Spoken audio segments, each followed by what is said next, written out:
अगर vision powerful नहीं है, जैसे कि बिलाल साहब का विज़न बहुत पावरफुल है, तो फिल्म अच्छी नहीं बन सकती है। हाँ, वो नज़र आता है उनके ट्रेलर देख के, उनके कुछ शॉट्स देख के कि इसके पीछे बहुत काम हुआ हुआ है। पूरी दुनिया के अंदर इस फिल्म का इंतज़ार है।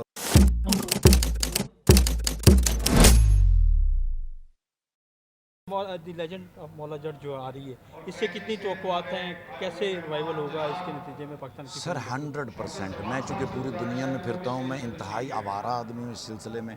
पूरी दुनिया के अंदर इस फिल्म का इंतज़ार है और लोग ये पूछते हैं। जब से इसकी डेट अनाउंस हुई है, लोगों के अंदर बड़ी खुशी है, बड़ी तवक्को है और बड़ी उम्मीद है कि ये फ़िल्म पाकिस्तान के ट्रेड को एक मजबूत और पावरफुल पिलर बनाएगी इंशाल्लाह। जी क्या कहना चाहेंगे?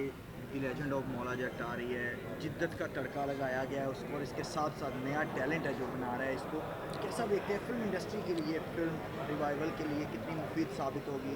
बहुत से लोगों को बहुत सी तवक्कुआत भी हैं इस फिल्म से। क्या कहना चाहेंगे आप अपने एक्सपीरियंस के विषय में? नहीं, लिविंग ऑफ मौला जट जो है, ये कोई छोटी फिल्म नहीं है। बहुत मेहनत के साथ ये फिल्म बनाई गई है। बहुत, जैसे आपने कहा, जदीद तकाज़े जो हैं, देखें, जदीद तकाज़े जितने मर्ज़ी हों, अगर विज़न पावरफुल नहीं है, जैसे कि बिलाल साहब का विज़न बहुत पावरफुल है, तो फिल्म अच्छी नहीं बन सकती है। हाँ, वो नज़र आता है उनके ट्रेलर देख के, उनके कुछ शॉट्स देख के कि इसके पीछे बहुत काम हुआ हुआ है, इनके पीछे बहुत मेहनत हुई हुई है।